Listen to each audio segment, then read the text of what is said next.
Chelsea versus Newcastle, a fitting match for redemption for Chelsea and Pochettino. We need to talk about what they were able to do in this match, the tactics that Pochettino has been utilizing at Chelsea, and where this team can possibly end this season, and what to expect next season from the boys in blue. So let's look at the tactics from Pochettino. So let's look at Pochettino's tactics and style, what we saw versus Newcastle. Now, the team I want to highlight are these players right here. Now, it may make sense in just a little bit why we highlight these players. The fact is that these players right here are all able to rotate with players. We see Jackson up top, we've seen him out on the left, we've seen Sterling up top, we've seen Palmer at top, we've seen Gallagher move off to the side, Sterling drop here. We've even seen all four attack at the same time and having these players drop up. On top of that, we've also seen then Gallagher press up when he needs to along with Jackson, leaving Sterling Palmer out like this. This by itself makes it very difficult for teams to understand where to man mark, and why Chelsea have been still on a goal type of streak. They keep scoring more and more goals, and partly due to that is because of these two players right here.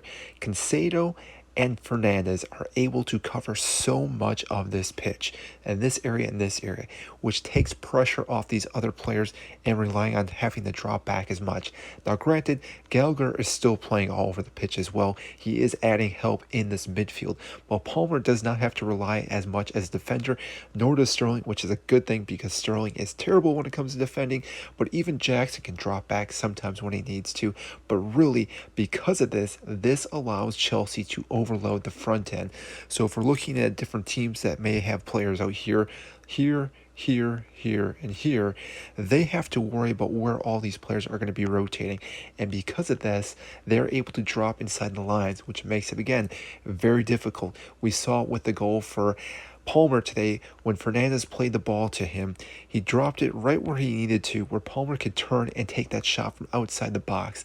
This by itself, again, made it easy for Chelsea to break these lines and have some great opportunities to score goals. And even on the first goal as well, yes, it was a poor clearance that came out to Palmer, but he played a ball where Jackson was just standing perfectly to knock it into the back of the net. These are, again, perfect chances where Chelsea have had time and time again throughout the season, but they are now finding the rhythm and actually scoring more and more goals. Now, the only problem is still the back four. This has been an issue for quite some time, and part of that is the fact that we keep seeing different players playing in the back four.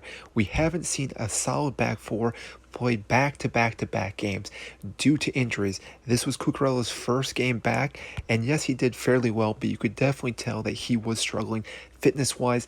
Chalba hasn't had too many starts. He still looks like he's getting a little bit better and better. Disasi and Gusto have been playing very well with them on the right side. Gusto, again, is also able to attack on this right wing, which adds more pressure onto that, where, again, Cucurella can drop back, and we can see a rotation of these three, which this is, again, overloading the attacking side, which we wanted to see with Pochettino for so long, and we are finally now seeing his style and seeing us winning and actually gaining points. Chelsea do have a good run of teams coming up where they can easily win their next four matches. They play Sheffield, they play Burnley, Manchester United, and I believe Brighton, and there's a few other matches that Chelsea can easily win and start rising up the table, and European spot may still be on the table despite how poorly we've been playing.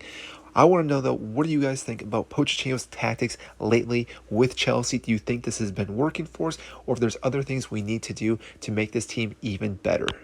If you enjoyed this content, please like and subscribe to this YouTube channel. I greatly appreciate it, and I do want to know, what do you think about Chelsea for their future, where they will be next season?